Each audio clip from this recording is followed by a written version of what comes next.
Welcome to Kuala Lumpur, Malaysia. In this travel guide, we're going to take you on a whirlwind tour of a city that we have visited many times before. Our travels are often dictated by food, and KL offers a delicious smattering of Malay, Chinese, and Indian flavors that create some mouth-watering dishes that keep us coming back for more. But because you're probably here for more than just food, in this video we'll be taking you around some of the city's main attractions while also showing you some popular street markets as well as a few of our favorite restaurants. Now let us show you 25 things to do in Kuala Lumpur.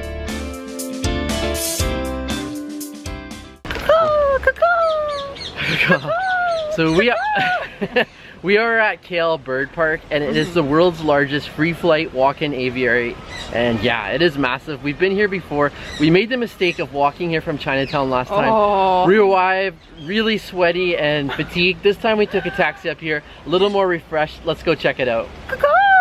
Let me see a peacock. Okay, Sam. Can you demonstrate how you get a peacock to show you its feathers? No. Show us, what did you just do?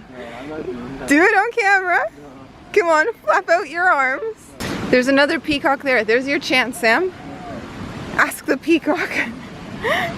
So Sam is a little shy to admit this, but the trick to getting the peacock to show you its feathers is you sing some Katy Perry and you flap your arms around, right, Sam? Katy Perry and arm flapping. But he refuses to admit it. He's just walking away. But it's the truth. Breakfast time. Feasting on papaya for breakfast today.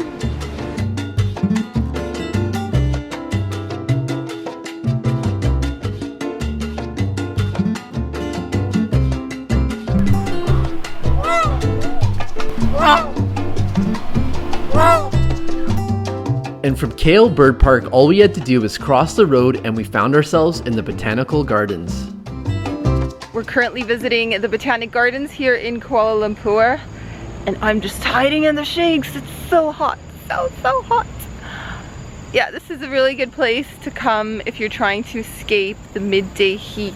It's very lush, very green, a little bit cooler when you're in the shade, but there's still patches of sun that burn your skin as though you were a vampire. Anyways, Sam's looking at me like, whoa, you are getting carried away. The gardens are massive and it would be impossible to see it all in one visit. Since the place is divided into sections like the Hibiscus Garden, the Orchid Garden, and the Herb and Spice Garden, it's better to just stick to a few. So we are now visiting Sri Mahamariamman Temple. It's a Hindu temple here in Kuala Lumpur, and we're going to give you a little tour while keeping things quiet and discreet. So this is the oldest Hindu temple in Kuala Lumpur. It's located in Chinatown, and it's built in the South Indian style. It's really quite impressive, really colorful. We had to take our shoes off to come in, but yeah, it's free to visit. From there is just a short walk to GuanDi Temple, which is dedicated to a historical Chinese general known as the Taoist god of war.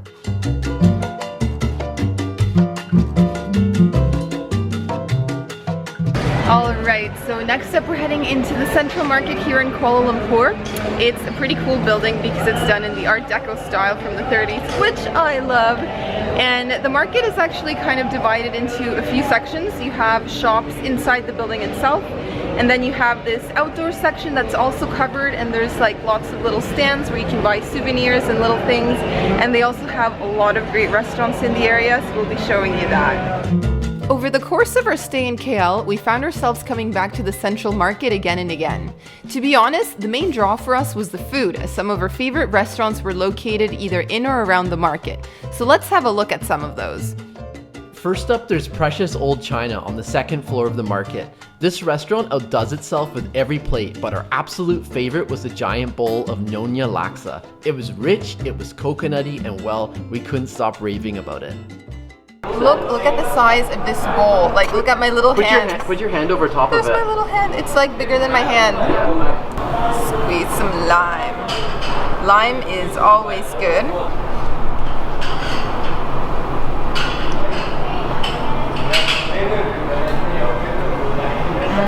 How's that? I I just love coconut so much. Me too. Coconut and spice.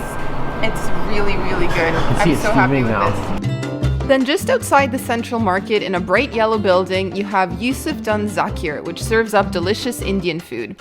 We've been eating here for years anytime we're in KL. Here's a sneak peek at what you can find on their menu. Alright guys, so the food has arrived all at once. Our table is like packed with plates and bowls and dishes. So I'm going to start with the cheese naan.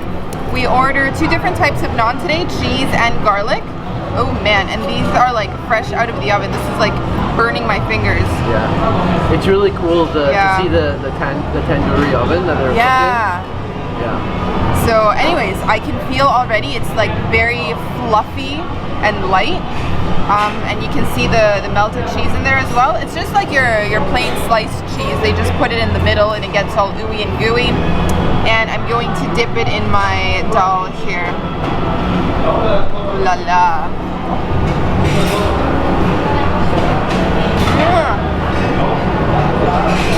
That's so good. So here we've got the tandoori. Just look at that. It's all red on the exterior, coated in spices. Oh, and they serve it with cucumbers, red onions, and we've got a little bit of lemon or lime. It's the yellow lime. Why don't you spray that all over? Oh yeah. Oh, look at that. It's dripping all over. Man, I just love putting lemon and lime on Such food. a nice addition, huh? Yeah, it makes it nice and tart. Love it. The more the better. So I'll take a piece here.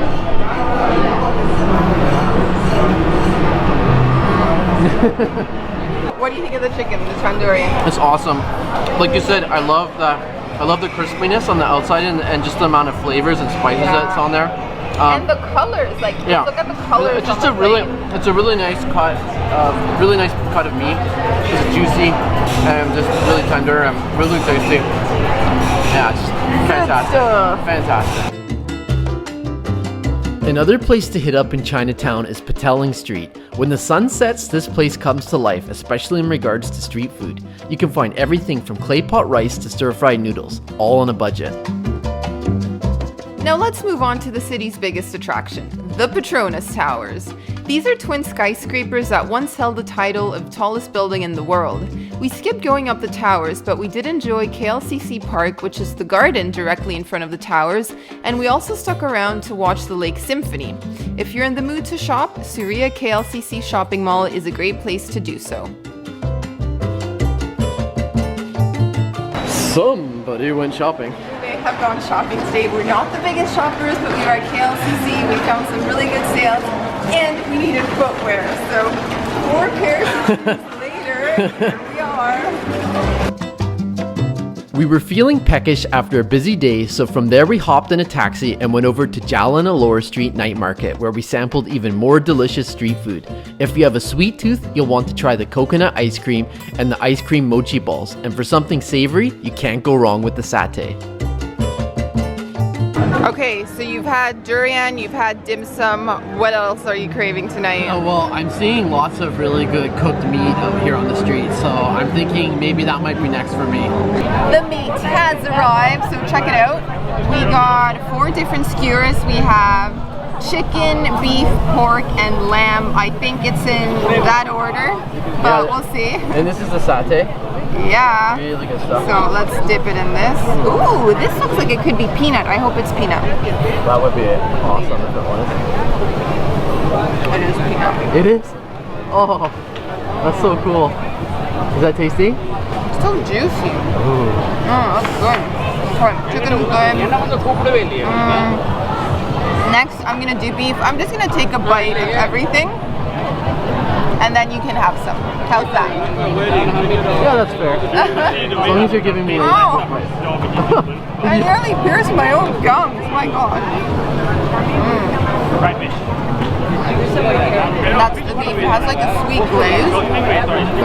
Really good. And this one has to be pork, I think. That sauce actually looks pretty thick. Yeah. Good stuff? So hot.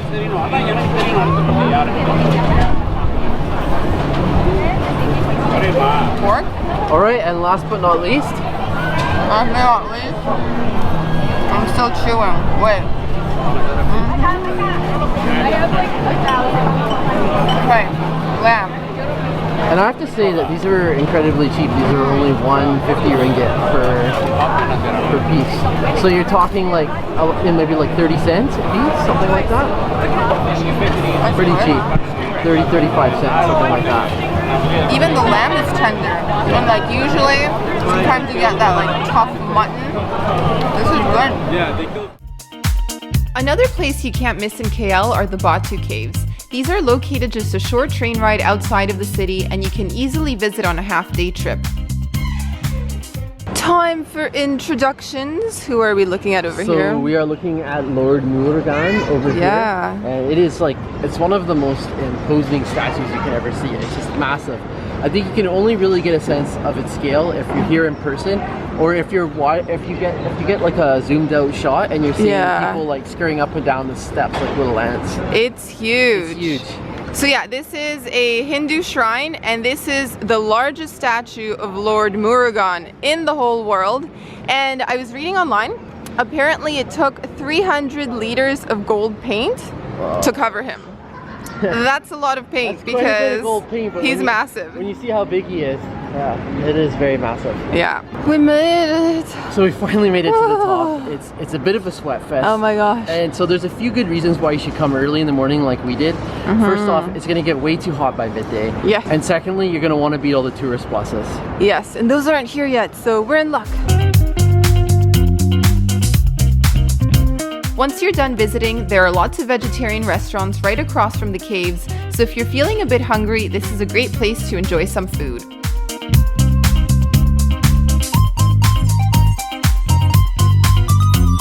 We also visited Merdeka Square, which is a large green lawn where the Malaysia flag was hoisted for the first time. Directly across the square, you have the iconic Sultan Abdul building, which you'll likely have spotted on more than one postcard. The building originally housed the offices of the British administration, and it reflects the country's colonial history.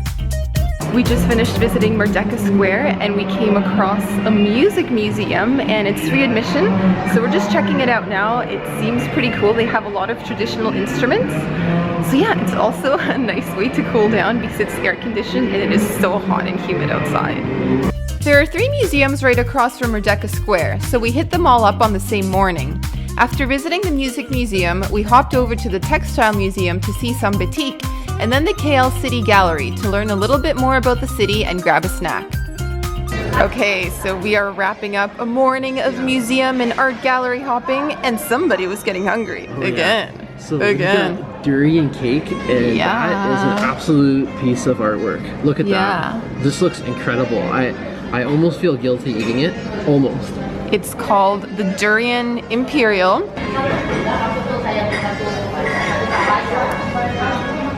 What do you think? Yeah? You really taste the durian. This is one of those fruits that you either love or you hate. I love it. You love it? I personally love it. Okay. And since we're on the topic of food, let's quickly show you what a Malaysian breakfast looks like, namely roti. We're going for the cheese roti or cheese prata. They use the name interchangeably. Yeah, and they've given us a really big portion here. Like it's not just one. It's not just one layer. There's like it seems to be a bottom layer as well. And you know what? I'm seeing a lot of cheese. Like sometimes when you order this, they just put like one measly slice, and they're like, "That's it. Here's your cheese roti." No, I think they went all out here. Maybe we have 2 or 3. Let's try this.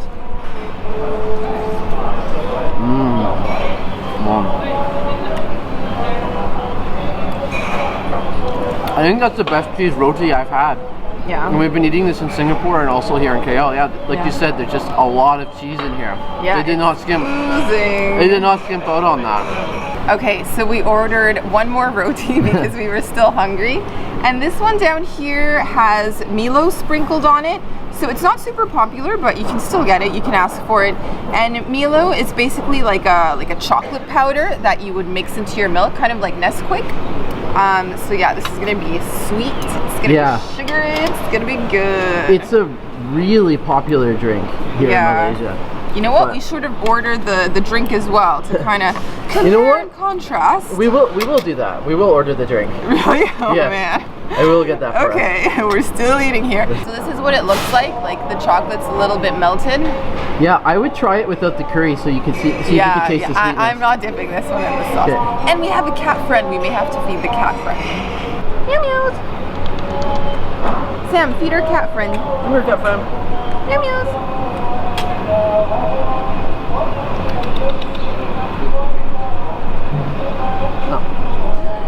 Cat friend, you're not interested in roti? How is this possible? Alternatively, another popular dish that you can have for breakfast or any time of day is nasi lemak, a rice dish cooked in coconut milk and pandan leaf. It's pretty tasty. Going back to sightseeing, you also have KL Tower, which offers a bird's eye view of the city. And if museums are more your thing, you can visit the National Museum of Malaysia, which focuses on culture and history, or the Ethnography Museum right next to it. The National Mosque of Malaysia is also open to visitors, but unfortunately, we arrived during prayer times, so we couldn't go in. Lastly, a quick note on transportation to help you get around. Another city, another metro system. So to get around Kuala Lumpur, you're going to want to take the LRT, the metro system here, and you're going to want to get one of these touch and go cards. This allows you to load up as much as you want on the card. You scan in and out, you load up as you need to. And as always, getting these cards allows you to not have to go and buy the individual tickets every time you're riding it. So that's a wrap for our time in Kuala Lumpur, Malaysia. We hope you enjoyed following along and that you got a few ideas of things to do, places to visit, and of course foods to eat while you're there. As always, if you have any suggestions of things we may have missed, feel free to share those with fellow travelers in the comments below. Until next time!